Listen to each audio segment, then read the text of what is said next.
കുഴൽ കിണർ ഈ യെല്ലോ കളറിലുള്ള ഈ വെള്ളത്തിലാണോ ജനങ്ങൾ ഇതിന് കാശ് വരുന്നില്ലേ? ഇതിന് കാശ് വരുന്നില്ലേ?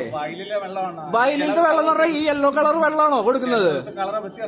എന്ത് ഇതിപ്പോ കോട്ടയം ബസ് സ്റ്റാൻഡിലാണ് കേട്ടോ. കോൺട്രാക്ട് എടുത്തുള്ള ആളാണ് നമ്മളുടെ മുന്നിൽ വെക്കുന്നത്. അതായത് 10 രൂപ വെച്ച് വാങ്ങുന്ന ടോയ്ലറ്റില് വെള്ളം മഞ്ഞ കളറ്. കുഴൽ കിണർ എന്ന് പറഞ്ഞിട്ടുണ്ടെങ്കിൽ ശുദ്ധമായിട്ടുള്ള വെള്ളം കിട്ടാ അറിയോ? നിങ്ങള് ഏത് രീതിയിലാണ് ഇത് സപ്ലൈ ചെയ്യുന്നത്? ഏത് രീതിയിലാണ് ഈ വെള്ളം വെച്ചിട്ട് ഇൻഫെക്ഷൻ ആവില്ലടോ?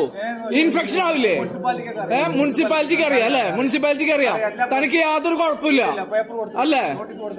നോട്ടീസ് കൊടുത്തിട്ടുണ്ട്. അതായത് ഈ യെല്ലോ വെള്ളം യാതൊരു കുഴപ്പമില്ല, ഹെൽത്ത് ഇഷ്യൂസ് ഇല്ല. ഇങ്ങോട്ടൊന്ന് വന്നേ, ഇങ്ങോട്ട് വേണോ? ഇങ്ങോട്ട് വരും. ഞാൻ 10 രൂപ കൊടുക്കുന്നതാണ്. മനസ്സിലാവുന്നുണ്ടോ? ഒരു പ്രോപ്പർ സർവീസ് ആയിരിക്കണം. ഇവിടെ പൈപ്പ് തുറന്നിട്ട് ഈ കാണുന്ന വെള്ളമാണ് കേട്ടോ. കോൺട്രാക്ട് എടുത്തിട്ടുള്ള ആൾക്കാർക്ക്